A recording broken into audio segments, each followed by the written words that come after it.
یہ صحابہ کرام جن کے تعلق سے آج ہمارا عقیدہ تھوڑا سا متزلزل ہو رہا ہے، آج ہم جن کے تعلق سے ڈاؤٹس کے اور شبہات کے شکار ہو رہے ہیں، یہ صحابہ کرام معلوم ہے آپ کو کون ہیں؟ یہ صحابہ کرام وہ صحابہ کرام ہیں جن کو اللہ سبحانہ و تعالیٰ نے منتخب فرمایا تھا، اللہ سبحانہ و تعالیٰ نے ان کا انتخاب کیا تھا نبی صلی اللہ علیہ وسلم کے ساتھی بنانے کے لیے۔ یہ صحابہ کرام جو صحابہ کرام بنے، ابو بکر، عمر، عثمان، علی، عبد الرحمن ابن عوف اور دیگر صحابہ کرام، یہ صحابہ کرام نبی صلی اللہ علیہ وسلم کے اچانک صحابہ نہیں بن گئے، اتفاقی طور پر صحابہ نہیں بن گئے۔ اللہ سبحانہ و تعالیٰ نے ان صحابہ کرام کا انتخاب کیا، جان بوجھ کر کے اللہ رب العالمین نے ان نفوس قدسیہ کو منتخب کیا کہ یہی وہ لوگ ہیں جو اس نبی صلی اللہ علیہ وسلم کے ساتھی ہونے کے اہل ہیں اور اس کے لائق ہیں۔ عبداللہ بن مسعود رضی اللہ تعالیٰ عنہ نے اپنے کلام کے سلسلے کو جاری رکھتے ہوئے فرمایا ثم نظر فی قلوب العباد، محمد صلی اللہ علیہ وسلم کے انتخاب کے بعد اللہ رب العالمین نے دوبارہ بندوں کے دلوں پر نظر کیا، دوبارہ اللہ تعالیٰ نے بندوں کے دلوں کو دیکھا، فوجد قلوب اصحابہ خیر قلوب العباد، اللہ سبحانہ و تعالیٰ نے محمد صلی اللہ علیہ وسلم کے صحابہ اور ان کے ساتھیوں کے دلوں کو سب سے بہترین دل پایا۔ سبحان اللہ، اللہ سبحانہ و تعالیٰ نے صحابہ کرام کے دلوں کو سب سے بہترین دل پایا۔ فجعلهم وزراء نبیہ یقاتلون علی دینہ، چنانچہ اللہ سبحانہ و تعالیٰ نے ان تمام صحابہ کرام کو اس اپنے نبی کا وزیر منتخب کر لیا، یقاتلون علی دینہ، جو اس دنیا میں آ کر کے محمد صلی اللہ علیہ وسلم کے ساتھ مل کر کے، ان کے کندھے سے کندھا ملا کر کے، ان کے قدم سے قدم ملا کر کے، ان کی ہمنوائی کر کے، ان کا ساتھ دے کر کے اللہ سبحانہ و تعالیٰ کے دین کے لیے قتال کیا کرتے تھے۔ سبحانہ و تعالیٰ کو یہ سب پتا تھا کہ صحابہ کرام کیا کچھ کرنے والے، اس کے باوجود اللہ تعالیٰ نے رضی اللہ عنہم ورضوا عنہ کہا۔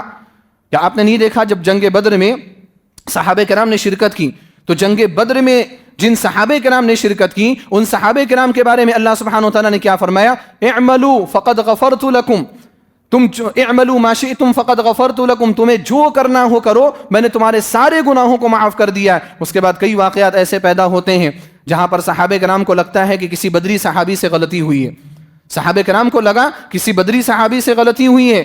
اللہ کے رسول صلی اللہ علیہ وسلم نے کیا فرمایا؟ اگر ان سے غلطی ہوئی ہے، یقیناً غلطی ہوئی ہے، لیکن وہ کون ہیں؟ وہ بدری صحابی ہیں جن کے بارے میں اللہ رب العالمین نے فرمایا اعملوا ما شئتم فقد غفرت لکم، کہ تمہیں جو کرنا ہو وہ کرو، میں نے تمہاری ساری خطاؤں کو معاف کر دیا، سارے گناہوں کو معاف کر دیا۔ اللہ کے رسول صلی اللہ علیہ وسلم کا خود کا اپنا یہ استدلال تھا کہ اگر صحابی سے کچھ غلطی ہو بھی جائے تب بھی اللہ رب العالمین اس کو معاف کرنے والا۔ یہ نبی صلی اللہ علیہ وسلم کا خود کا استدلال ہے، یہ نبی صلی اللہ علیہ وسلم کی خود کی اپنی بات ہے۔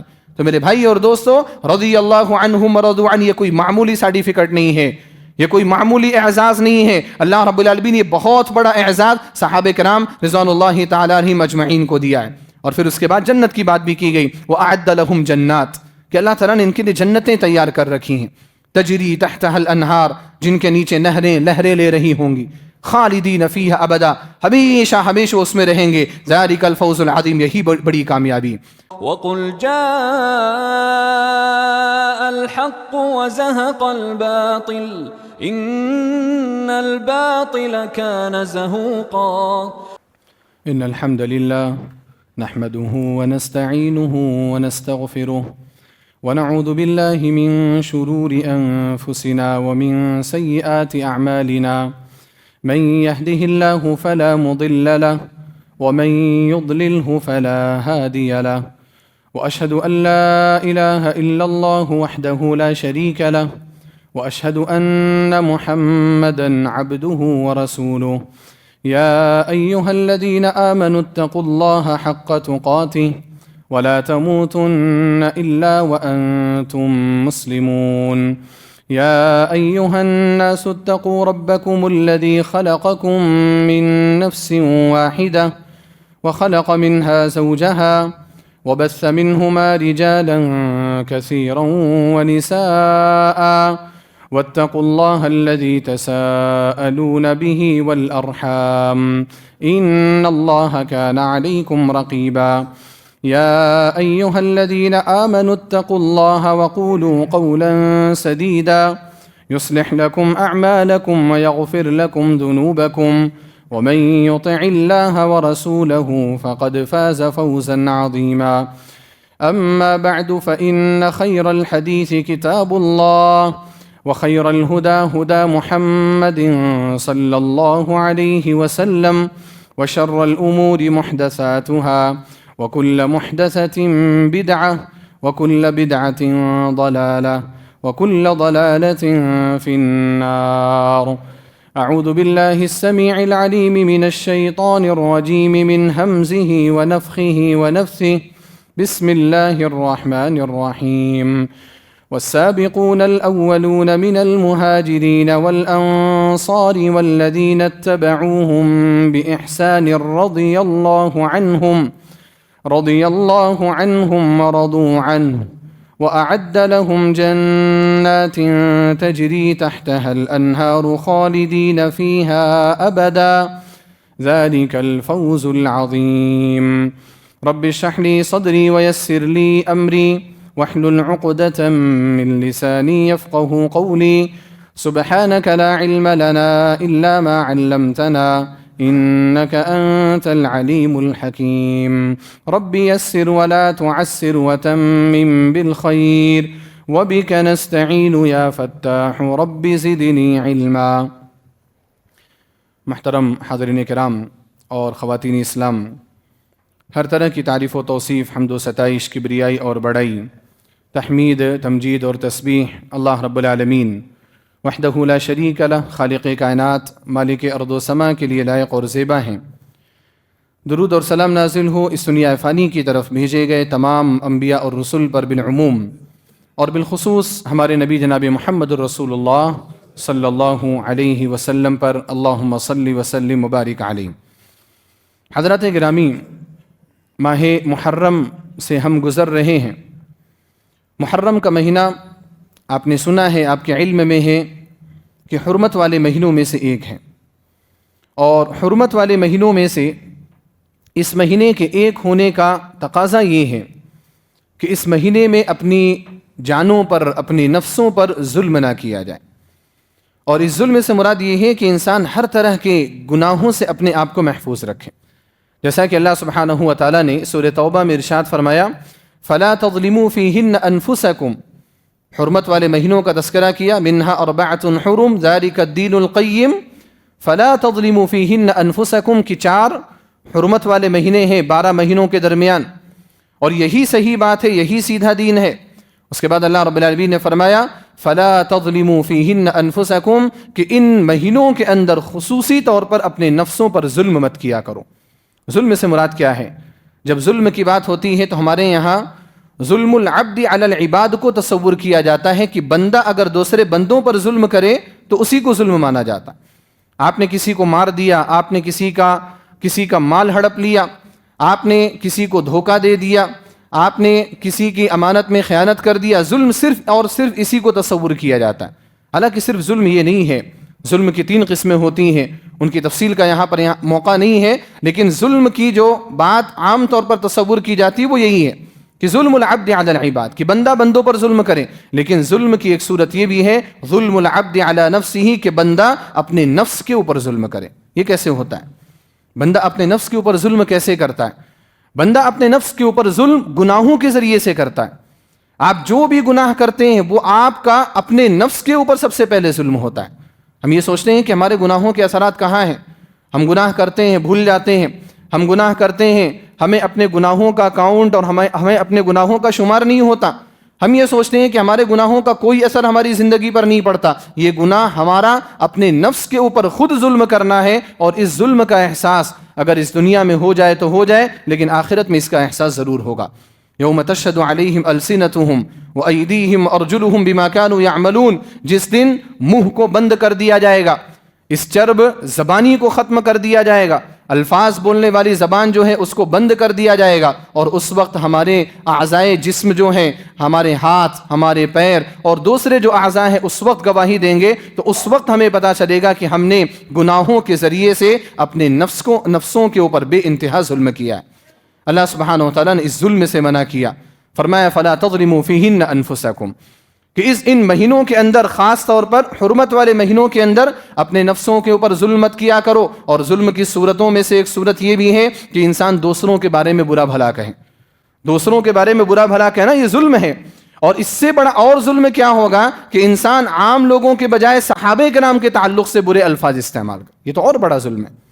وہ صحابہ کرام جن کو اللہ سبحانہ و تعالیٰ نے ہدایت کا معیار بنایا، وہ صحابہ کرام جن کو اللہ سبحانہ و تعالیٰ نے ہمارے لیے اسوہ قرار دیا، وہ صحابہ کرام جن کو نفوس قدسیہ کہا جاتا ہے، وہ صحابہ کرام جو ہدایت کے مینار ہیں، جو روشن چراغ ہیں، ان صحابہ کرام رضوان اللہ تعالی علیہم اجمعین کے تعلق سے اگر کوئی شخص اپنی زبان غلط استعمال کرتا ہے تو وہ شخص یہ بھول جاتا ہے کہ میں کیا کر رہا ہوں، لیکن حقیقت میں وہ اپنے نفس کے اوپر ظلم کر رہا ہوتا ہے۔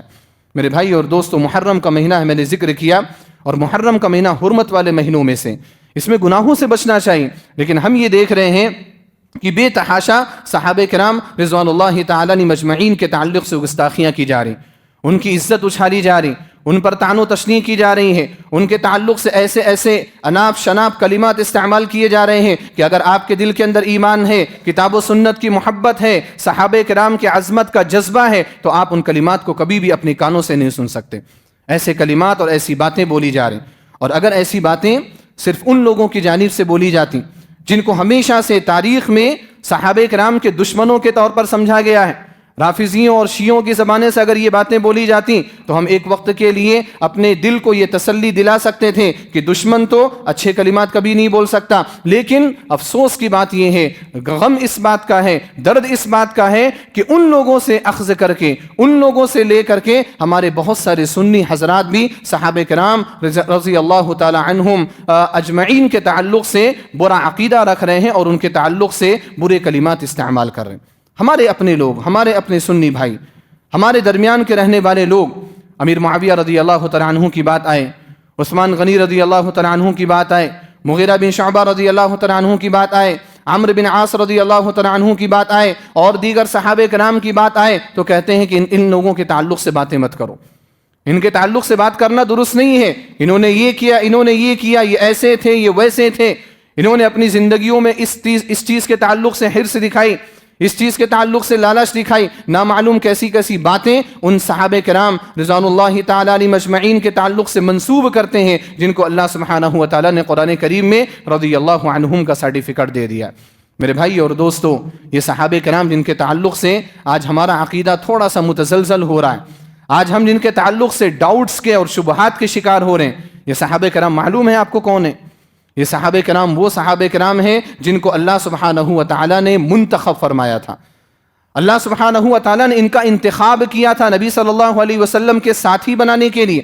یہ صحابہ کرام جو صحابہ کرام بنے، ابو بکر، عمر، عثمان، علی، عبد الرحمن ابن عوف اور دیگر صحابہ کرام، یہ صحابہ کرام نبی صلی اللہ علیہ وسلم کے اچانک صحابہ نہیں بن گئے، اتفاقی طور پر صحابہ نہیں بن گئے، اللہ سبحانہ و تعالیٰ نے ان صحابہ کرام کا انتخاب کیا، جان بوجھ کر کے اللہ رب العالمین نے ان نفوس قدسیہ کو منتخب کیا کہ یہی وہ لوگ ہیں جو اس نبی صلی اللہ علیہ وسلم کے ساتھی ہونے کے اہل ہیں اور اس کے لائق ہیں۔ مسند احمد میں عبداللہ بن مسعود رضی اللہ تعالیٰ عنہ کا قول موجود ہے۔ عبداللہ بن مسعود رضی اللہ تعالیٰ عنہ بیان فرماتے ہیں، ان اللہ نظر فی قلوب العباد، اللہ سبحانہ و تعالیٰ نے بندوں کے دلوں پر غور کیا، اللہ تعالیٰ نے بندوں کے دلوں کو دیکھا، فوجد قلب محمد صلی اللہ علیہ وسلم خیر قلوب العباد، چنانچہ محمد صلی اللہ علیہ وسلم کے دل کو اللہ سبحانہ و تعالیٰ نے بندوں کے دلوں میں سب سے بہتر دل پایا، محمد صلی اللہ علیہ وسلم کو سب سے بہتر انسان پایا، محمد صلی اللہ علیہ وسلم کو سب سے بہترین بشر پایا۔ پھر کیا کیا؟ فاصطفاہ لنفسہ وابتعثہ برسالتی، محمد صلی اللہ علیہ وسلم کو اللہ تعالیٰ نے اپنے لیے منتخب کر لیا اور اپنی رسالت کو دے کر، اپنی نبوت کو دے کر کے آپ کو خاتم النبیین بنا کر کے، آپ کو رسول عظیم بنا کر کے اس دنیا والوں کی طرف مبعوث کر دیا۔ اللہ سبحانہ و تعالیٰ نے محمد صلی اللہ علیہ وسلم کو منتخب کیا، اور اس بات پر ہمارا اور آپ کا سب کا اتفاق ہے، جتنے بھی لوگ مسلمان ہیں سب کا اتفاق ہے کہ محمد صلی اللہ علیہ وسلم اللہ رب العالمین کے منتخب بندے ہیں۔ آپ کے القاب میں سے ایک لقب ذکر کیا جاتا ہے کہ آپ مصطفیٰ ہیں، آپ مجتبیٰ ہیں۔ مصطفیٰ اور مجتبیٰ کا معنی کیا ہوتا ہے؟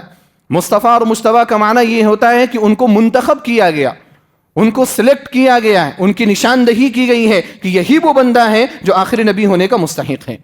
عبداللہ بن مسعود رضی اللہ تعالیٰ عنہ کے قول کا یہ پہلا حصہ ہے۔ اگر آپ اس پہلے حصے سے متفق ہیں، عبداللہ بن مسعود رضی اللہ تعالیٰ عنہ کے اس قول سے متفق ہیں تو آپ کو دوسرے حصے سے بھی متفق ہونا پڑے گا۔ عبداللہ بن مسعود رضی اللہ تعالیٰ عنہ نے اپنے کلام کے سلسلے کو جاری رکھتے ہوئے فرمایا ثم نظر فی قلوب العباد، محمد صلی اللہ علیہ وسلم کے انتخاب کے بعد اللہ رب العالمین نے دوبارہ بندوں کے دلوں پر نظر کیا، دوبارہ اللہ تعالیٰ نے بندوں کے دلوں کو دیکھا، فوجد قلوب اصحابہ خیر قلوب العباد، اللہ سبحانہ و تعالیٰ نے محمد صلی اللہ علیہ وسلم کے صحابہ اور ان کے ساتھیوں کے دلوں کو سب سے بہترین دل پایا۔ سبحان اللہ، اللہ سبحانہ و تعالیٰ نے صحابہ کرام کے دلوں کو سب سے بہترین دل پایا۔ فجعلہم وزراء نبیہ یقاتلون علی دینہ، چنانچہ اللہ سبحانہ و تعالیٰ نے ان تمام صحابہ کرام کو اس اپنے نبی کا وزیر منتخب کر لیا، یقاتلون علی دینہ، جو اس دنیا میں آ کر کے محمد صلی اللہ علیہ وسلم کے ساتھ مل کر کے، ان کے کندھے سے کندھا ملا کر کے، ان کے قدم سے قدم ملا کر کے، ان کی ہمنوائی کر کے، ان کا ساتھ دے کر کے اللہ سبحانہ و تعالیٰ کے دین کے لیے قتال کیا کرتے تھے۔ عبداللہ بن مسعود رضی اللہ تعالیٰ عنہ صحابی رسول جن کا علم صحابہ کرام کے درمیان خود معلوم اور مشہور تھا، جو صحابہ کرام کے درمیان بھی خود علماء صحابہ کرام میں شمار ہوا کرتے تھے۔ عبداللہ بن مسعود رضی اللہ تعالیٰ عنہ کا یہ قول بتاتا ہے کہ صحابہ کرام رضوان اللہ تعالیٰ علیہم اجمعین وہ عظیم شخصیات ہیں جن کا اللہ سبحانہ و تعالیٰ نے انتخاب کیا ہے۔ وہ اچانک پیدا ہونے والی شخصیات نہیں ہیں، وہ اتفاقی طور پر پیدا ہونے والی شخصیات نہیں ہیں، اللہ سبحانہ و تعالیٰ نے ان کو چنا، اللہ رب العالمین نے ان کو منتخب کیا، اور آج ہم ان چنے ہوئے بندوں پر دعائیں بھیجنے کے بجائے ہم ان کے لیے لعنت اور ملامت کے کلمات بھیج رہے ہیں۔ قرآن کریم میں آپ آیت پڑھتے ہیں وَقُلِ الْحَمْدُ لِلَّهِ وَسَلَامٌ عَلَىٰ عِبَادِهِ الَّذِينَ اصْطَفَىٰ، اے نبی صلی اللہ علیہ وسلم آپ کہیے الحمدللہ، ساری تعریف اللہ کے لیے، اور کیا کہیے؟ اللہ رب العالمین نے حکم دیا نبی صلی اللہ علیہ وسلم کو وَسَلَامٌ عَلَىٰ عِبَادِهِ الَّذِينَ اصْطَفَىٰ، اور سلامتی ہو اللہ کے ان بندوں کے اوپر جن بندوں کا اللہ سبحانہ و تعالیٰ نے انتخاب کر لیا۔ یہ قرآن کریم کی آیت ہے، سورہ عنکبوت کی آیت، آپ پڑھیے اللہ سبحانہ و تعالیٰ نے کیا فرمایا، نبی صلی اللہ علیہ وسلم کو آپ کہیے کہ سلامتی ہو ان بندوں کے اوپر جن بندوں کا اللہ تعالیٰ نے انتخاب کیا۔ ان بندوں سے مراد کیا ہے؟ ان بندوں کے سلسلے میں دو اقوال مفسرین کے ملتے ہیں۔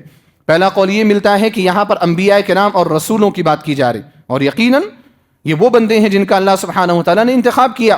اور دوسرا قول عبداللہ بن عباس رضی اللہ تعالیٰ عنہما اور دیگر صحابہ کرام اور مفسرین کا یہ بھی ملتا ہے کہ یہاں پر جن منتخب بندوں کی بات کی جا رہی ہے وہ نبی صلی اللہ علیہ وسلم کے وہ صحابہ ہیں جن صحابہ کا اللہ سبحانہ و تعالیٰ نے خود انتخاب کیا ہے۔ اللہ رب العالمین نبی صلی اللہ علیہ وسلم کو حکم دے رہا ہے کہ صحابہ کرام کے لیے آپ سلامتی کے کلمات کہیں، اور ہم اور آپ صحابہ کرام کے لیے ایسے کلمات ادا کر رہے ہیں جو کلمات کبھی بھی ان کے شایان نشان نہیں، ان کے لائق نہیں، ان کی گستاخیاں ہو رہی ہیں۔ میرے بھائی اور دوستو، صحابہ کرام رضوان اللہ تعالیٰ علیہم اجمعین اس زمانے کی شخصیات ہیں، اس زمانے کے رہنے والے لوگ ہیں جس زمانے کو خود ہمارے نبی جناب محمد رسول اللہ صلی اللہ علیہ وسلم نے سب سے بہترین زمانہ قرار دیا۔ صحیح بخاری صحیح مسلم کی روایت ہے، عمران بن حسین رضی اللہ تعالیٰ عنہ راوی حدیث بیان فرماتے ہیں کہ اللہ کے رسول صلی اللہ علیہ وسلم نے فرمایا خیر الناس قرنی ثم الذین یلونہم ثم الذین یلونہم، سب سے بہترین لوگ میرے زمانے کے لوگ ہیں، میرے صحابہ سب سے بہترین زمانہ، میرے صحابہ سب سے بہترین لوگ، میرا زمانہ سب سے بہترین زمانہ، ثم الذین یلونہم، پھر وہ لوگ جو ان کے بعد آئیں گے یعنی تابعین کا زمانہ، ثم الذین یلونہم، پھر وہ لوگ جو ان کے بعد آئیں گے یعنی تبع تابعین کا زمانہ۔ یہ تین زمانے ہیں جن کو قرون ثلاثہ مفضلہ کہا جاتا ہے، جن کی فضیلت حدیث میں اللہ کے رسول صلی اللہ علیہ وسلم کی زبانی بیان ہوئی ہے۔ ان تین فضیلت والے زمانوں میں سب سے پہلا فضیلت والا زمانہ کس کا ہے؟ صحابہ کرام کا زمانہ۔ ایسے زمانے کے لوگ ہیں وہ لوگ، ایسے وقت کے لوگ ہیں وہ لوگ، انہوں نے اللہ سبحانہ و تعالیٰ کے کلام کو، قرآن کو اترتے ہوئے دیکھا ہے، انہوں نے نبی صلی اللہ علیہ وسلم سے بالمشافہ قرآن کریم کی آیتیں سیکھی ہیں، انہوں نے نبی صلی اللہ علیہ وسلم کی زبان سے ڈائریکٹ احادیث مبارکہ کے کلمات سنے ہیں، ان کو پڑھا ہے، ان پر عمل کیا ہے، ان کے مطابق اپنی زندگیوں کو بسر کیا ہے، خواہشات کو قربان کیا ہے، اللہ رب العالمین کے اور نبی صلی اللہ علیہ وسلم کے دین کے خاطر اپنے شہر کو بھی چھوڑا ہے، اپنی جانوں کو بھی چھوڑا ہے، اپنے اہل و عیال کو بھی چھوڑا ہے، اپنے گھر والوں کو بھی چھوڑا ہے، اور آج ہم ان کے تعلق سے اس طرح کے کلمات ادا کرتے ہیں۔ یہ وہ صحابہ ہیں خیر الناس قرنی، یہ وہ صحابہ ہیں جن کے تعلق سے اللہ سبحانہ و تعالیٰ نے سورہ حجرات میں بیان فرمایا وَلَكِنَّ اللَّهَ حَبَّبَ إِلَيْكُمُ الْإِيمَانَ وَزَيَّنَهُ فِي قُلُوبِكُمْ، اے صحابہ، اے لوگو، اللہ سبحانہ و تعالیٰ نے تمہارے دلوں کے اندر ایمان کی محبت پیدا کر دی ہے۔ سبحان اللہ، اللہ تعالیٰ نے تمہارے دلوں کے اندر ایمان کی محبت پیدا کر دی ہے۔ ہم اور آپ کے بارے میں، میرے اور آپ کے بارے میں کوئی ایسی شہادت دینے والا ہے؟ میرے اور آپ کے بارے میں کوئی ایسی گواہی دینے والا ہے کہ آپ کے دل کے اندر ایمان کی محبت پیدا کی جا چکی ہے؟ ایسی کوئی گواہی نہیں دے سکتا۔ یہ غیب کا مسئلہ ہے، دلوں کا حال اللہ رب العالمین جانتا ہے۔ اللہ تعالیٰ صحابہ کرام کے دلوں کو جانتا تھا، اللہ تعالیٰ نے گواہی دی وَلَكِنَّ اللَّهَ حَبَّبَ إِلَيْكُمُ الْإِيمَانَ، اللہ تعالیٰ نے تمہارے دلوں کے اندر ایمان کی محبت پیدا کر دی۔ وَزَيَّنَهُ فِي قُلُوبِكُمْ، اور صرف محبت پیدا نہیں کی بلکہ محبت سے بھی اعلیٰ ایک چیز کیا فرمایا اللہ نے کہ وَزَيَّنَهُ فِي قُلُوبِكُمْ، اس ایمان کو اللہ تعالیٰ نے تمہارے دلوں کے اندر سجا دیا ہے، مزین کر دیا ہے۔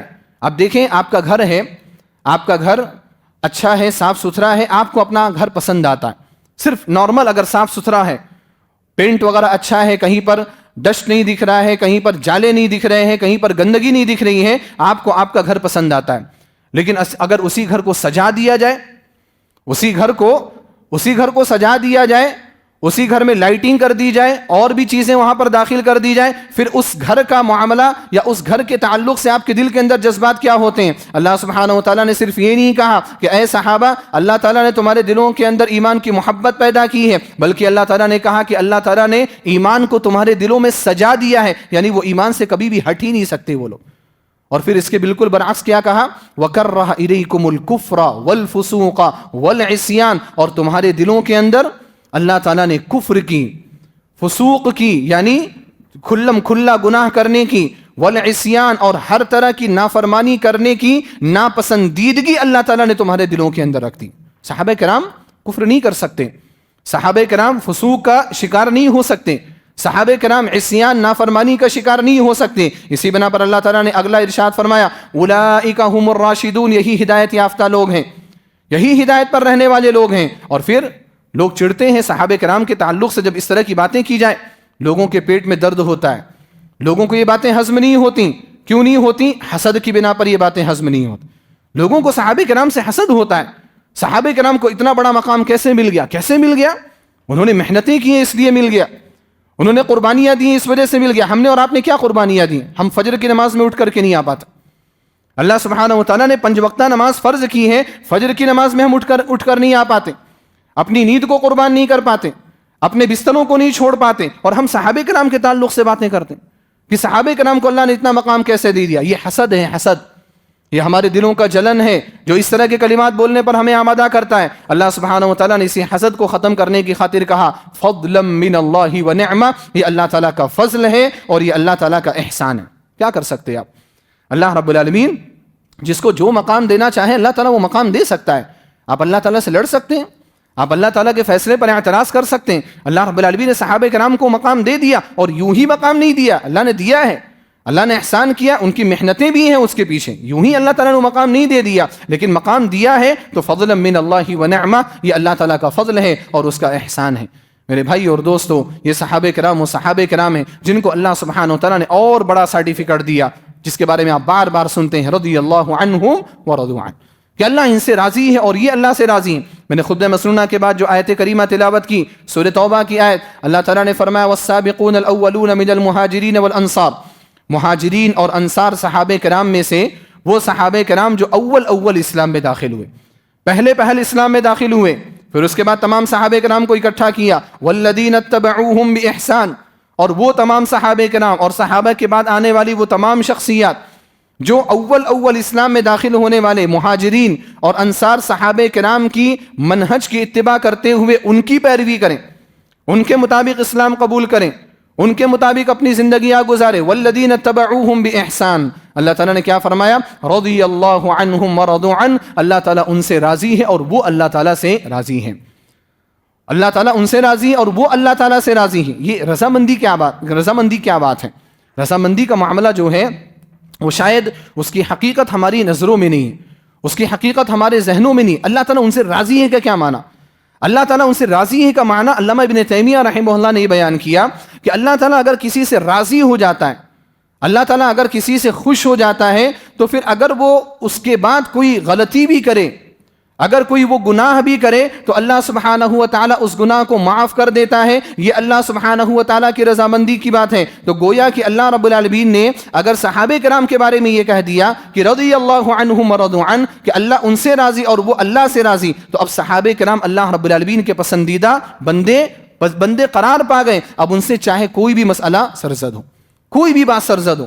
اور اس سے اس بات کی طرف اشارہ ملتا ہے کہ اللہ سبحانہ و تعالیٰ کو پتا تھا کہ آگے آنے والے کچھ مسائل ہوں گے جہاں پر اجتہادی اختلافات ہوں گے، صحابہ کرام کے آپسی اختلافات ہوں گے. اس کے باوجود اللہ سبحانہ و تعالیٰ نے ان کو رضی اللہ عنہم ورضوا عنہ کہا نا. آج لوگ سوال کرتے ہیں اور لوگ اس پر اعتراض کرتے ہیں کہ رضی اللہ عنہم ورضوا عنہ صرف اللہ تعالیٰ نے ان صحابہ کرام کو کہا تھا یا ان لوگوں کو کہا تھا جو نبی صلی اللہ علیہ وسلم کی زندگی میں تھے اور جن کا معاملہ، جن کا ایمان، اسلام، عبادات بالکل صاف اور کلیئر تھیں. لیکن بعد میں جب صحابہ کرام نے کچھ غلطیاں کی تو اس کے بعد وہ رضی اللہ عنہم نہیں رہ گئے. آپ اتنی بڑی بات کہتے ہوئے اللہ تعالیٰ سے کیوں نہیں ڈرتے کہ اللہ سبحانہ و تعالیٰ کو رضی اللہ عنہم ورضوا عنہ کہتے ہوئے اس بات کا علم نہیں تھا کہ صحابہ کرام سے اس طرح کے افعال سرزد ہو سکتے ہیں؟ کیا اللہ رب العالمین کو یہ بات معلوم نہیں تھی؟ آپ اللہ تعالیٰ کو یہ بات بتائیں گے؟ آپ اللہ سبحانہ و تعالیٰ کے علم پر اعتراض کر رہے ہیں. آپ معتزلہ اور جہمیہ کی طرح سے اللہ تعالیٰ کے علم کا انکار کر رہے ہیں، علم کامل کا انکار کر رہے ہیں. آپ اللہ سبحانہ و تعالیٰ کو یہ سب پتا تھا کہ صحابہ کرام کیا کچھ کرنے والے، اس کے باوجود اللہ تعالیٰ نے رضی اللہ عنہم ورضوا عنہ کہا. کیا آپ نے نہیں دیکھا جب جنگ بدر میں صحابہ کرام نے شرکت کی تو جنگ بدر میں جن صحابہ کرام نے شرکت کی ان صحابہ کرام کے بارے میں اللہ سبحانہ و تعالیٰ نے کیا فرمایا؟ اعملوا فقد غفرت لکم، تم اعملوا ما شئتم فقد غفرت لکم، تمہیں جو کرنا ہو کرو، میں نے تمہارے سارے گناہوں کو معاف کر دیا ہے. اس کے بعد کئی واقعات ایسے پیدا ہوتے ہیں جہاں پر صحابہ کرام کو لگتا ہے کہ کسی بدری صحابی سے غلطی ہوئی ہے. صحابہ کرام کو لگا کسی بدری صحابی سے غلطی ہوئی ہے. اللہ کے رسول صلی اللہ علیہ وسلم نے کیا فرمایا؟ اگر ان سے غلطی ہوئی ہے، یقیناً غلطی ہوئی ہے، لیکن وہ کون ہے؟ وہ بدری صحابی ہیں جن کے بارے میں اللہ رب العالمین نے فرمایا اعملوا ما شئتم فقد غفرت لکم، کہ تمہیں جو کرنا ہو وہ کرو، میں نے تمہاری ساری خطاؤں کو معاف کر دیا، سارے گناہوں کو معاف کر دیا. اللہ کے رسول صلی اللہ علیہ وسلم کا خود کا اپنا یہ استدلال تھا کہ اگر صحابی سے کچھ غلطی ہو بھی جائے تب بھی اللہ رب العالمین اس کو معاف کرنے والا. یہ نبی صلی اللہ علیہ وسلم کا خود کا استدلال ہے، یہ نبی صلی اللہ علیہ وسلم کی خود کی اپنی بات ہے.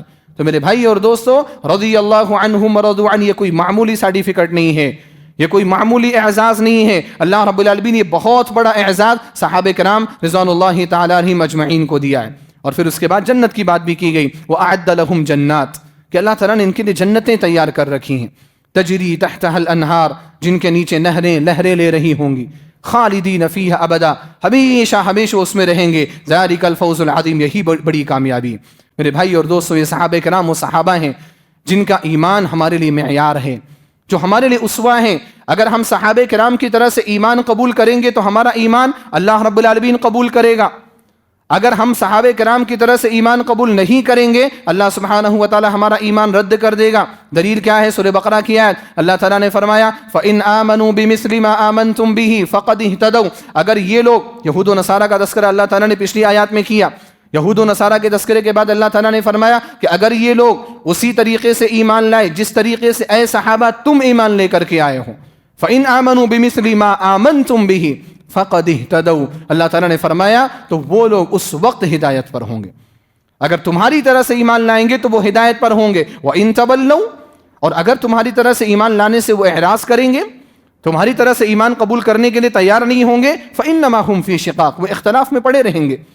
یہود و نصارہ بھی اختلاف میں پڑے رہے، اور ہمارے اپنے لوگوں میں سے جن لوگوں نے صحابہ کرام کے منہج کو نہیں اپنایا، منہج سلف کو بھی نہیں اپنایا، آج وہ دیکھیے وہ خود بھی اختلاف میں پڑے ہوئے. فَإِنَّمَا هُمْ فِي شِقَاقٍ، یہ اللہ تعالیٰ کا فرمان ہے. فَسَيَكْفِيكَهُمُ اللَّهُ، اور یہ لوگ کبھی بھی اہل سنہ کو اور اچھے لوگوں کو، منہج سلف پر چلنے والوں کو نقصان نہیں پہنچا سکتے. اللہ رب العالمین ہمیشہ ان کے لیے کافی ہوگا. وَهُوَ السَّمِيعُ الْعَلِيمُ، سننے والا ہے اور جاننے والا ہے. میرے بھائی اور دوستو، صحابہ کرام کے فضائل کے تعلق سے اگر آیات پیش کی جائیں اور احادیث پیش کی جائیں تو باتیں ختم نہیں ہوں گی. میں بولتا رہوں گا، آپ سنتے رہیں گے، میری باتیں ختم نہیں ہوں گی اور آپ سننے میں اکتائیں گے نہیں. صحابہ کرام کے فضائل اتنے زیادہ پڑے ہوئے ہیں، لیکن یہاں پر میں اپنی بات دو اہم باتوں کو بول کر کے ختم کرنا چاہتا ہوں. صحابہ کرام کے مقام اور ان کی عظمت کے حوالے سے گفتگو ہو رہی ہے، تو دو حقیقی باتیں جو عام طور پر لوگوں کے ذہنوں میں پیدا ہوتی ہیں، ان دو باتوں کو بول کر کے میں اپنی بات ختم کروں گا، اور یہی میرے خطبے کا اصل پیغام ہوگا۔ اسی چیز کو آپ غور سے سنیے اور اسی کے مطابق اپنا عقیدہ بنانے کی کوشش کریے۔ وہ دو باتیں کیا ہیں؟ دیکھیے، جب ہم لوگ یا ہمارے علماء صحابہ کرام کی عظمت کے بارے میں گفتگو کرتے ہیں، ان کے مقام و مرتبے کو قرآن اور حدیث کے روشنی میں بیان کرتے ہیں، تو بعض لوگوں کو یہ اعتراض ہوتا ہے کہ آپ جن صحابہ کرام کے بارے میں بات کر رہے ہیں، کیا وہ صحابہ کرام انبیاء تھے؟ کیا وہ صحابہ کرام رسول تھے؟ کیا ان سے غلطی نہیں ہو سکتی تھی؟ کیا وہ معصوم تھے؟ کیا وہ انسان نہیں تھے؟ اگر انسان تھے اور ان سے غلطیاں بھی ہو سکتی تھیں اور وہ معصوم نہیں تھے، تو پھر آپ ان کے تعلق سے اتنی بڑی بڑی باتیں کیوں کرتے ہیں؟ یہ بڑا اعتراض ہوتا ہے۔ بعض لوگوں کے ہاں یہ قاعدہ ہے عربی زبان میں جس کو بولا جاتا ہے ہم رجال و نحن رجال، کہ وہ لوگ بھی آدمی تھے، ہم بھی آدمی، وہ بھی انسان تھے، ہم بھی انسان ہیں۔ یہ قاعدہ جو ہے یہ تحریکیوں کا قاعدہ ہے، یہ گمراہوں کے یہاں یہ قاعدہ چلتا ہے۔ ہمارے یہاں تو سلف کو عظمت کی نگاہ سے دیکھا جاتا ہے، ہمارے یہاں صحابہ اور تابعین اور تبع تابعین کے جو راستے ہیں ان راستوں کو اپنے لیے مشعل راہ تصور کیا جاتا ہے۔ کیسے کہہ سکتے ہیں آپ ہم رجال و نحن رجال؟ وہ انسان تھے اور ہم بھی انسان ہیں۔ ابو بکر انسان تھے اور آپ بھی ان کے جیسا انسان ہیں۔ عمر رضی اللہ تعالیٰ عنہ انسان تھے، لیکن کیا آپ ان کے جیسے انسان ہیں؟ عثمان رضی اللہ تعالیٰ عنہ انسان تھے، لیکن کیا آپ ان کے جیسے انسان ہیں؟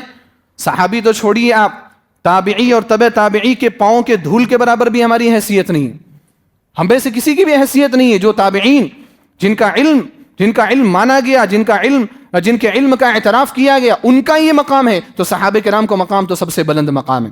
صحابہ کرام کے بارے میں تو یہ بات ہے اہل علم کے نزدیک کہ تمام انبیاء کرام کے صحابہ میں تمام انبیاء کرام کے حواری، مواری اور ان کے ساتھیوں میں سب سے افضل اگر کوئی اصحاب ہیں تو وہ ہمارے نبی جناب محمد رسول اللہ صلی اللہ علیہ وسلم کے اصحاب ہیں۔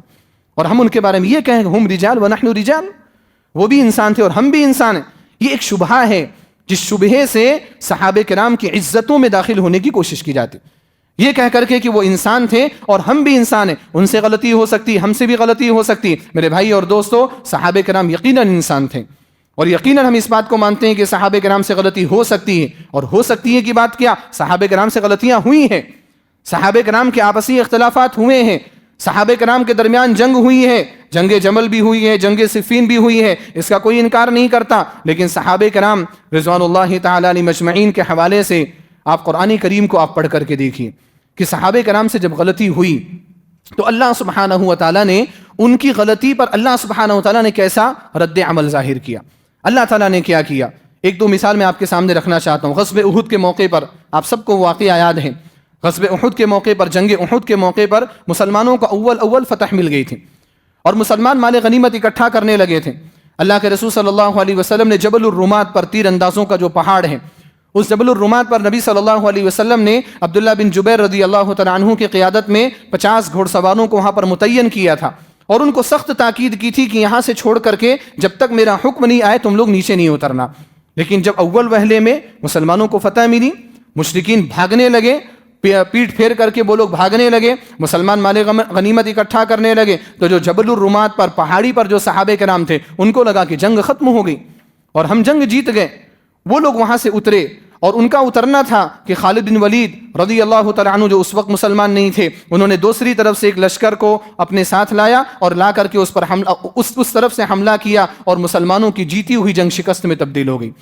اللہ کے رسول صلی اللہ علیہ وسلم کے دندان مبارک شہید ہوئے، آپ کے سر پر چوٹ آئی، 70 صحابہ کرام شہید ہوئے، 70 صحابہ کرام زخمی ہوئے۔ مسلمانوں کی یہ غلطی تھی، صحابہ کرام کی یہ غلطی تھی کہ انہوں نے جبل الرمات کو چھوڑا تھا۔ اللہ کے رسول صلی اللہ علیہ وسلم کی حکم کی یہاں پر نافرمانی ہوئی تھی، اللہ سبحانہ و تعالیٰ نے اس پر رد عمل کیا ظاہر کیا، وہ دیکھیے سورہ آل عمران میں اللہ تعالیٰ نے فرمایا ان الذین تولوا منکم یوم التقى الجمعان انما استزلهم الشیطان ببعض ما کسبوا، یقیناً وہ لوگ جنہوں نے اس دن اپنے پیٹھوں کو پھیر دیا، یعنی جو جنگ سے پیچھے ہٹ گئے، جس دن دو لشکر آپس میں ملے، یوم التقى الجمعان انما استزلهم الشیطان ببعض ما کسبوا، تھوڑے سے اعمال کی وجہ سے شیطان نے ان کو پھسلا دیا تھا، شیطان نے ان کو دور کر دیا تھا تھوڑے سے اعمال کی وجہ سے، اور وہ عمل کیا تھا؟ اللہ کے رسول صلی اللہ علیہ وسلم کے حکم کی معمولی سے نافرمانی، اور وہ بھی ان کے اجتہاد کی بنا پر، ظاہری طور پر وہ نافرمانی بھی نہیں تھی، ان کا اپنا اجتہاد تھا کہ نبی علیہ الصلوۃ والسلام کا حکم جو تھا وہ کب تک کے لیے تھا؟ جنگ تک کے لیے تھا، جنگ ختم ہو گئی، اب ہم اتر سکتے ہیں، بِبَعْضِ مَا كَسَبُوا. اللہ رب العالمین اس کے بعد کیا اعلان کیا؟ وَلَقَدْ عَفَا اللَّهُ عَنْهُمْ. اللہ تعالیٰ نے ان کو معاف کر دیا. کیا اللہ تعالیٰ نے اعلان کیا؟ اللہ تعالیٰ نے ان کو معاف کر دیا. کن کو معاف کیا؟ آپ ذرا غور کریں. کن صحابہ کرام کو معاف کیا؟ ان صحابہ کرام کو معاف کیا جن کی اس غلطی کی بنا پر اللہ کے رسول صلی اللہ علیہ وسلم زخمی ہوئے. اللہ تعالیٰ نے ان صحابہ کرام کو معاف کیا جن کی اس غلطی کی بنا پر 70 صحابہ کرام شہید ہوئے. اللہ تعالیٰ نے ان کی اس غلطی کو معاف کیا جن کی غلطی کی بنا پر 70 صحابہ کرام زخمی ہوئے. اللہ تعالیٰ نے ان کی اس غلطی کو معاف کیا جس غلطی کی بنا پر مسلمانوں کی جیتی ہوئی جنگ شکست میں تبدیل ہو گئی. اللہ رب العالمین نے اعلان کر دیا وَلَقَدْ عَفَا اللَّهُ عَنْهُمْ. اللہ تعالیٰ نے ان کو معاف کر دیا. ان اللہ غفور حلیم. اللہ تعالیٰ معاف کرنے والا ہے، بردبار ہے. اور پھر آگے چل کر کے 2-4 آیتوں کے بعد اللہ تعالیٰ نے مشورہ ہوا تھا نا جنگ احد کے موقع پر کہ مدینہ میں رہ کر کے مقابلہ کیا جائے، مدینہ سے باہر رہ کر کے مقابلہ کیا جائے. اللہ کے رسول صلی اللہ علیہ وسلم کا مشورہ کیا تھا کہ مدینہ میں رہ کر کے ہم لوگ دفاع کریں گے، ڈیفنس کریں گے. ہم لوگ نبی صلی اللہ علیہ وسلم کا مشورہ تھا. اکثر صحابہ کرام جہاد کے جذبے سے سرشار تھے، بدر میں شریک نہیں ہو سکے تھے، جہاد کا جذبہ تھا. انہوں نے کہا نہیں، نکل کر کے مقابلہ کریں. نکلے. اللہ کے رسول صلی اللہ علیہ وسلم نے جب مشورہ لیا تو آپ علیہ الصلوۃ والسلام نے اکثر صحابہ کرام کے مشورے کو مانا. اب اکثر صحابہ کرام کے مشورے کے لحاظ سے یہ مشورہ غلط ثابت ہو گیا. دیکھیے آپ صلی اللہ علیہ وسلم کا باہر نکلنا ایک اعتبار سے کیا ہوا؟ غلط ثابت ہو گیا. ہم اور آپ کیا کرتے ہیں؟ اگر کسی نے کوئی مشورہ دیا اور اس کا مشورہ غلط ثابت ہو گیا، دوبارہ ہم اس سے مشورہ نہیں لیتے، بلکہ ہم اس کی ہنسی اڑاتے. تمہارے کہنے کی وجہ سے ہم نے ایسا کیا تھا اور اب دیکھو ایسا نتیجہ ہو رہا. ہم لوگ ہنسی اڑاتے ہیں، لیکن یہ نبی صلی اللہ علیہ وسلم کا منہج نہیں ہے. مشورہ جیسا ہوا، طے ہوا، فیصلہ تو آپ صلی اللہ علیہ وسلم کا تھا. اللہ رب العالمین نے پھر حکم دیا 2-4 آیتوں کے بعد فَاعْفُ عَنْهُمْ وَاسْتَغْفِرْ لَهُمْ وَشَاوِرْهُمْ فِي الْأَمْرِ. اے نبی صلی اللہ علیہ وسلم آپ بھی ان صحابہ کرام کو معاف کر دیجئے. سبحان اللہ، اللہ نے معاف کر دیا. آپ بھی کیا کریے؟ ان صحابہ کرام کو معاف کر دیجئے. وَاسْتَغْفِرْ لَهُمْ، ان کے لیے اللہ تعالیٰ سے مغفرت کی دعا کریے. وَشَاوِرْهُمْ فِي الْأَمْرِ، اور آگے بھی آنے والے معاملات میں ان سے مشورہ کیجئے. آگے بھی آنے والے معاملات میں ان سے مشورہ کریے. حالانکہ وہ غلطی ہو گئی، نتیجہ بھی بہت برا ہوا صحابہ کرام کے ساتھ، مسلمانوں کے ساتھ، لیکن اس کے باوجود اللہ رب العالمین نے کہا وَشَاوِرْهُمْ فِي الْأَمْرِ، ان سے آگے آنے والے معاملات میں مشورہ کریے. آج ہم لوگ صرف جنگ جمل اور جنگ صفین کا بہانہ بنا کر کے یا اس کو پیش کر کے ہم لوگ تمام صحابہ کرام کی برائیاں بیان کرتے ہیں. اللہ سبحانہ و تعالیٰ نے کیا کیا وہ بھول جاتے ہیں ہم لوگ. اللہ رب العالمین نے کیسا سلوک ان کے ساتھ کیا. غزوہ تبوک کے موقع پر دوسری مثال، غزوہ تبوک کے موقع پر جو صحابہ کرام شریک نہیں ہو سکے تھے، پیچھے رہ گئے تھے، کعب بن مالک رضی اللہ تعالیٰ عنہ، ہلال بن امیہ، مرارہ بن ربی، اللہ رب العالمین نے ان کی بھی معافی کا اعلان کیا یا نہیں کیا؟ وہ لوگ جنگ میں شریک نہیں ہوئے تھے، سستی کی بنا پر انہوں نے اعتراف کیا کہ ہمارے پاس کوئی عذر نہیں تھا، سستی کی بنا پر ہم لوگ شریک نہیں ہوئے. اللہ رب العالمین نے کیا فرمایا؟ ثم تاب علیہم لیتوبوا، اللہ تعالیٰ نے ان کی توبہ قبول کر لی. ان اللہ هو التواب الرحیم، اللہ تعالیٰ توبہ قبول کرنے والا ہے، رحم کرنے والا ہے. اور نہ صرف یہ کہ توبہ قبول کی، اللہ نے ان کو صادقین میں شمار کیا اور ہم لوگوں کو ان کے جیسا بننے کا حکم دیا. کہا یا ایھا الذین آمنوا اتقوا اللہ وکونوا مع الصادقین، اے ایمان والو اللہ سے ڈرو اور ان سچوں کے ساتھ رہا کرو، ان کے جیسے بننے کی کوشش کرو جن سے غلطی ہوئی تھی. کعب بن مالک جیسا بنو، مرارہ بن ربی جیسا بنو، ہلال بن امیہ جیسے بنو، جو جنگ میں نہیں شریک ہوئے سستی کے بنا پر، لیکن توبہ کی انہوں نے. اللہ تعالیٰ نے ان کی توبہ کو معاف کیا اور کہا کہ ہمیں ان کے جیسے بننا چاہیے. سبحان اللہ، یہ ایسے مثالیں ہیں. اگر آپ ان مثالوں میں غور کریں تو آپ کو سمجھ میں آئے گا کہ لوگ کیا بول رہے ہیں اور ہمیں کرنا کیا چاہیے. دوسری جو اہم بات ہے وہ یہ کہ جب ہم صحابہ کرام کے بارے میں بات کرتے ہیں تو لوگوں کو ایک اعتراض یہ ہوتا ہے کہ آپ اہل بیت کے بارے میں کیوں نہیں بات کرتے؟ اہل حدیث مسجدوں میں اہل بیت کے بارے میں بات نہیں کیا جاتا، آپ صرف صحابہ کرام کے بارے میں بات کرتے ہیں. آپ لوگ ناصبی ہیں. ناصبی کا مطلب اہل بیت کے دشمن ہیں آپ لوگ. یہ بڑا اعتراض کیا جاتا ہے. اور اس طرح کا اعتراض یوٹیوب پر بیٹھے ہوئے جو مولوی ہیں، جن کو ہم نے مولوی سمجھ رکھا ہے، وہ لوگ اس طرح کے اعتراضات کر رہے ہیں، ہمارا ذہن خراب کر رہے ہیں. ہم میں سے بہت سارے لوگ رافضیت کی طرف مائل ہو رہے ہیں. یہ حقیقت آپ کو بھی معلوم ہوگی. ابھی 2 دن پہلے کسی بھائی نے مجھ سے سوال کیا تھا، ایسا ہی سوال کہ ایک بھائی بہت دیندار، نمازوں کا پابند تھا، لیکن آج وہ رافضیوں کی باتیں کر رہا ہے، آج وہ شیعوں جیسی باتیں کر رہا ہے. وجہ کیا ہے کہ ہم لوگ صحیح طور پر مسائل کو سمجھنے کی کوشش نہیں کرتے. یہ اعتراض کیا جاتا ہے کہ آپ صحابہ کرام کی بات کرتے ہیں، آپ اہل بیت کی بات کیوں نہیں کرتے؟ جب بھی صحابہ کرام کی عظمت کے بارے میں بات ہو، اس کا سب سے بڑا جواب یہ ہے کہ آپ جو ہے اگر اہل بیت کے بارے میں اپنے علماء سے نہیں سنتے، یعنی آپ اپنے علاقے میں، تو اس کا یہ مطلب نہیں ہے کہ اہل بیت کے تعلق سے آپ کے علماء بیان نہیں کرتے.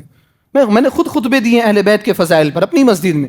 آپ ہماری مسجد میں نہیں آئے, آپ یہاں پر رہتے ہیں, ہو سکتا ہے یہاں پر خطبہ نہ ہوا ہو کسی وجہ سے, تو آپ اپنی مسجد کو لے کر کے کیسے آپ معیار بنا سکتے ہیں کہ اہل الحدیث علماء اہل بیت کے بارے میں نہیں بولتے؟ اہل البیت کے بارے میں اگر اہل الحدیث علماء نہیں بولتے تو پھر اہل بیت کے فضائل کے بارے میں حدیثیں آپ کو کہاں سے ملی؟ یہ امام بخاری رحمہ اللہ نے جو اپنی صحیح میں, امام مسلم نے اپنی صحیح میں, اور ائمہ محدثین نے جو اپنی کتابوں میں یہ اہل بیت کے فضائل میں جو حدیثیں ذکر کی ہیں, وہ کیا تم نے لکھی ہیں؟ تمہارے لوگوں نے لکھی؟ یہ کنہوں نے لکھی ہیں؟ یہ اہل حدیث علماء ہیں جنہوں نے لکھی ہیں. اگر اہل بیت کے فضائل پر ان کو خاموش رہنا ہوتا وہ وہیں پر خاموش رہ جاتے. انہی کی فضائل لے کر کے آپ انہی جیسے لوگوں کو آپ مطعون کرنے کی کوشش کر رہے ہو. آپ کو فضائل کہاں سے ملے اہل بیت کے؟ آپ کو اہل بیت کے فضائل ہماری کتابوں سے مل رہے ہیں. ہماری کتابیں آپ کو اہل بیت کے فضائل کے تعلق سے اردو میں, تیلگو میں, ہر زبان میں مل رہی, اور پھر آپ یہ بول رہے ہیں کہ ہم اہل بیت کے بارے میں بات نہیں کرتے. دوسرا جواب اس کا یہ ہے کہ دیکھو, اہل بیت کی فضیلت, اہل بیت کا مقام و مرتبہ ایک ایسا مسئلہ ہے جو متفق علیہ مسئلہ ہے, جس میں کسی کا اختلاف نہیں ہے.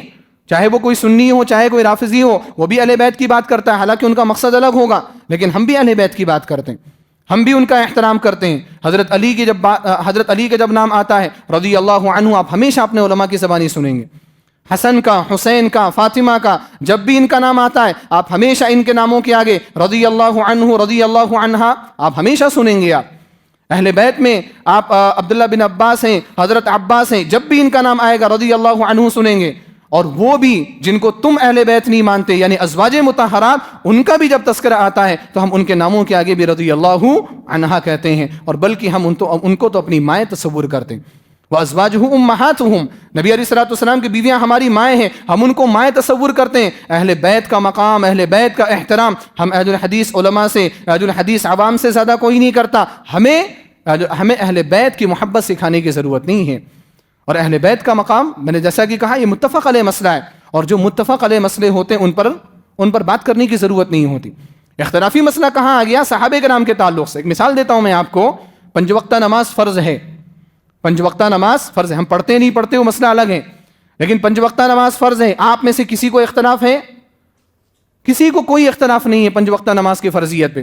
لیکن اگر میں اگلا خطبہ جمعہ آپ ہی کی مسجد میں 5 وقتہ نمازوں کی فرضیت کے تعلق سے لے لوں کہ 5 وقتہ نماز فرض ہیں, تو میں بے وقوف ہوں گا, کیونکہ یہ متفق علیہ مسئلہ ہے. آپ بھی فرض مانتے ہیں, میں بھی فرض مانتا ہوں. کوتاہی جو ہو رہی اس پر بات کی جائے, اختلاف جہاں ہو رہا ہے وہاں پر بات کی جائے.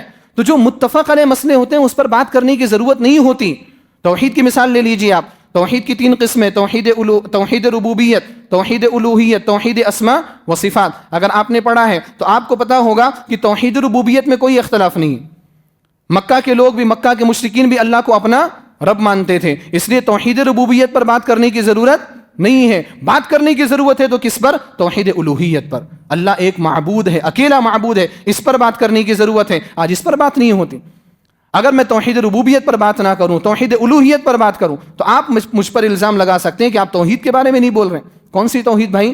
ربوبیت کے بارے میں نہیں بول رہے. کیوں میں بولوں ربوبیت کے بارے میں؟ آپ کو اختلاف ہے, مجھے اختلاف ہے, غیر مسلموں کو اختلاف ہے. جب اختلاف ہی نہیں تو اس کے بارے میں بات کر کے اور اپنی محنت کو ضائع کر کے کیا فائدہ؟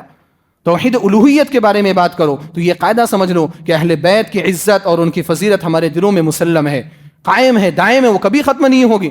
لوگوں کے بولنے سے اہل بیت کی محبت کبھی بھی ختم نہیں ہوگی, ہم اہل بیت کے گستاخ نہیں ہو جائیں گے. لیکن جو مسئلہ مختلف ہی ہوتا ہے اس مختلف مسئلے پر بات کرنے کی ضرورت ہوتی ہے. میرے بھائی اور دوستو, انہی چند باتوں کے ساتھ میں اپنی اس بات کو ختم کرتا ہوں. اللہ سبحانہ و تعالیٰ سے اس دعا کے ساتھ, الہ العالمین تو صحابہ کرام کی عظمت کو اور ان کی فضیلت کو اور ان کے احترام کو جاننے اور سمجھنے کی توفیق عطا فرما. الہ العالمین تو ہم سب کو صحابہ کرام کی عزت افزائی کرنے کی توفیق عطا فرما. الہ العالمین ان کے تعلق سے اپنے دلوں کو پاک صاف رکھنے کی توفیق عطا فرما. الہ العالمین ان کے منہج پر چلنے کی توفیق عطا فرما. ان کی زندگیوں کو اپنے لیے مشعل راہ بنانے کی توفیق عطا فرما. ان سے محبت کرنے کی توفیق عطا فرما. الہ العالمین دین و ایمان سے محبت کرنے کی توفیق عطا فرما. عبادات سے محبت کرنے کی توفیق عطا فرما. فرائض سے محبت کرنے کی توفیق عطا فرما. الہ العالمین فرائض کی پابندی کی توفیق عطا فرما, خصوصاً 5 وقتہ نمازوں کی پابندی کی توفیق عطا فرما. الہ العالمین جو بھی ہم سے گناہ ہو چکے, الہ العالمین ان گناہوں کو معاف فرما. صغیرہ گناہ ہو, کبیرہ گناہ ہو, ان تمام گناہوں کو معاف فرما. الہ العالمین تو ہم سب کو جنت الفردوس میں جگہ عطا فرما۔ الہ العالمین جو لوگ ہمارے درمیان بیمار ہیں ان کو شفایابی عطا فرما، جو مقروض ہیں ان کے قرض کی ادائیگی میں ان کی مدد فرما، جو پریشان حال ہیں ان کی پریشانیوں کو دور فرما، جو گمراہ ہیں ان کو ہدایت نصیب فرما، جو لوگ اس دنیا سے جا چکے اہل توحید ہیں تو ان کی مغفرت فرما، ان کی قبروں کو منور فرما، ان کو جنت الفردوس میں جگہ عطا فرما۔ الہ العالمین جب تک ہم اس دنیا میں زندہ ہیں اسلام اور ایمان پر زندہ فرما، اور جب ہمارا خاتمہ ہو لا الہ الا اللہ محمد رسول اللہ پر ہمارا خاتمہ فرما۔ آمین۔ وآخر دعوانا ان الحمد للہ رب العالمین۔